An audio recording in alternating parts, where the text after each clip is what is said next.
Hi everyone, I am Krishnanand Pandey from Qatar English classes. Once again welcome. Today I am going to teach you a very important part of English grammar. What is this? Question tag. Question tag.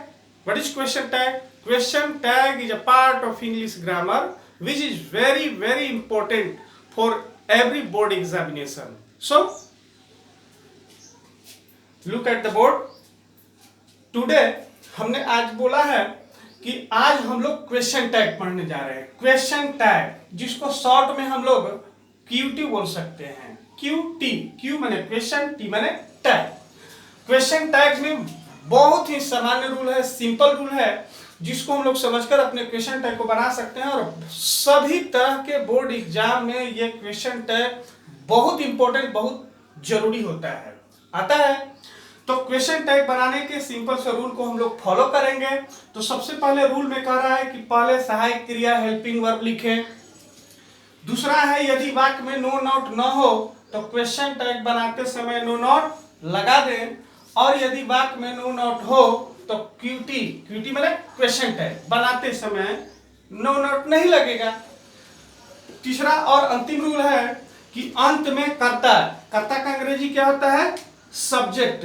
अंत में कर्ता का pronoun रूप लिखकर question mark, इस sign को क्या बोलते हैं हम लोग? Question mark. क्वेश्चन मार्क मतलब प्रश्नवाचक चिन्ह, प्रश्नवाचक चिन्ह लास्ट में लगा देते हैं। तो देखें कितना सिंपल रूल है। इस सिंपल रूल को हम लोग फॉलो करके आसानी से अंग्रेजी ग्रामर के बहुत इंपॉर्टेंट पार्ट क्वेश्चन टैग को सोल्व कर सकते हैं, बना सकते हैं। Simple rule. तो पहला रूल आप पहले सहायक क्रिया हेल्पिंग वर्ब लिखें। यदि वाक्य में नो नोट न हो तो क्वेश्चन टैग बनाते समय लगा दें।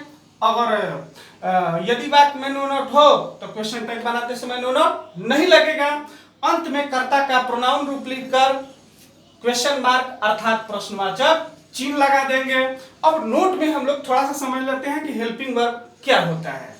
हेल्पिंग वर्ब जैसे do, does, did, is, am, are, was, were, has, have, etcetera, ये आपके क्या है?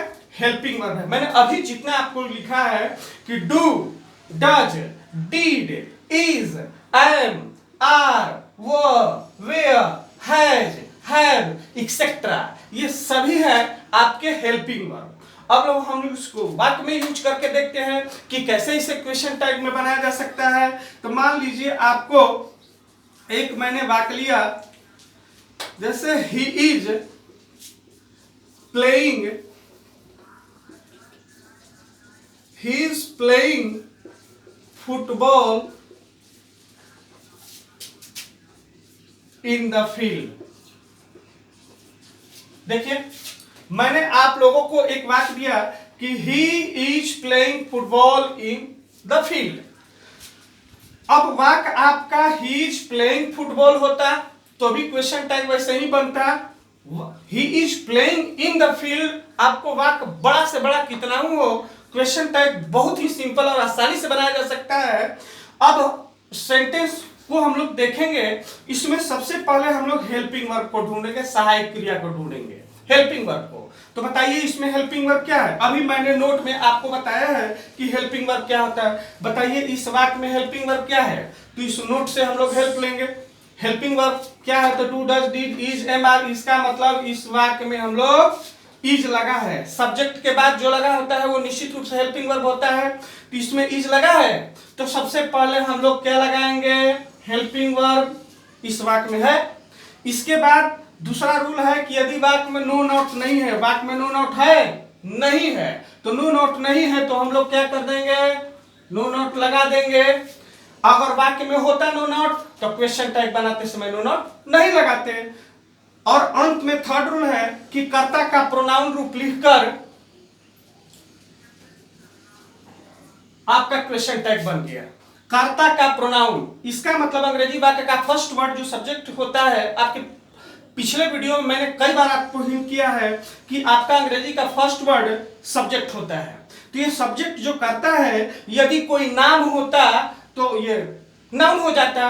और यहां लिखा है कि प्रोनाउन रूप लिखकर, तो प्रोनाउन रूप लिखकर मतलब ये जो नाम के बदले लगता है तो वो प्रोनाउन होता है। वेरी सिंपल, समझा जा सकता है कि यदि कोई नाम हो तो वो नाउन हो जाएगा, और नाम के बदले में लगता है तो वो क्या हो जाता है, प्रोनाउन होता है। तो पुरुष के नाम के बदले ही लगता है, स्त्री के नाम के बदले सी लगता है, सिंगुलर नंबर रहता है तो ही लगता है, ही सी लगता है, प्लूरल होता है तो आपको दे लगता है। तो इतना पर हम समझ सकते हैं कि आपका जो सब्जेक्ट है ये कोई नाम नहीं है, ये खुद प्रोनाउन है। तो हम लोग प्रोनाउन को जस के तस ही लिख दिए। अगर कोई नाम होता तो नाम को हम लोग ले लेते। आपको आसानी से क्वेश्चन तक समझ में आ गया। दूसरा एक वाक्य देख लीजिए, जैसे रानी वॉज गोइंग होम।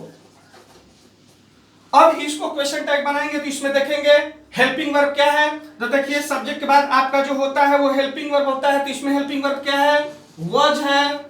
इसके बाद नॉट नहीं है तो नॉट लगा देंगे, और इसके बाद जो सब्जेक्ट होगा उसका प्रोनाउन। तो अभी मैंने बताया ना कि पुरुष का नाम होगा तो ही, और स्त्री का नाम होगा तो सी।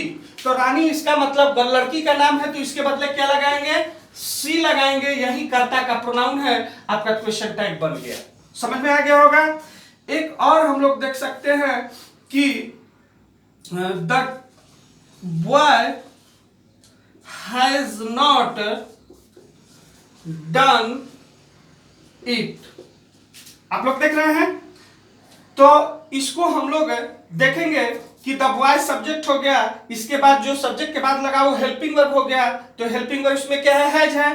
कि पहले में नॉट नहीं लगा था, दूसरे में नॉट नहीं लगा था, तीसरे वाले में तो नॉट मैंने लगाया है, इसका मतलब ये नेगेटिव सेंटेंस है। अब इसको हम क्वेश्चन टाइप बनाएंगे तो सबसे पहले क्या लिखेंगे, हेल्पिंग वर्ब। तो हेल्पिंग वर्ब हमने लिखा हैज हेल्पिंग वर्ब है, इसमें नॉट लगा है तो इसमें क्वेश्चन टाइप बनाते समय नॉट नहीं लगेगा। और इसके बाद सब्जेक्ट का प्रोनाउन रूप लिखकर, तो मैंने बोला था कि अगर सिंगुलर होगा तो ही सी लगता है, और प्लूरल रहता है तो ही के बदले दे लगता। तो द बॉय एक लड़का है इसलिए इसके लिए क्या लगेगा, ही लगेगा। अगर द गर्ल होता है तो इसके लिए क्या लगता है, सी लगता है। तो आसानी से हम इसको समझ सकते हैं कि सिंगुलर होगा तो ही सी, और प्लूरल होगा तो दे लगाएंगे। और लास्ट में क्वेश्चन मार्क मतलब प्रश्नवाचक चिन्ह लगा देंगे, आपका क्वेश्चन टैग बन गया।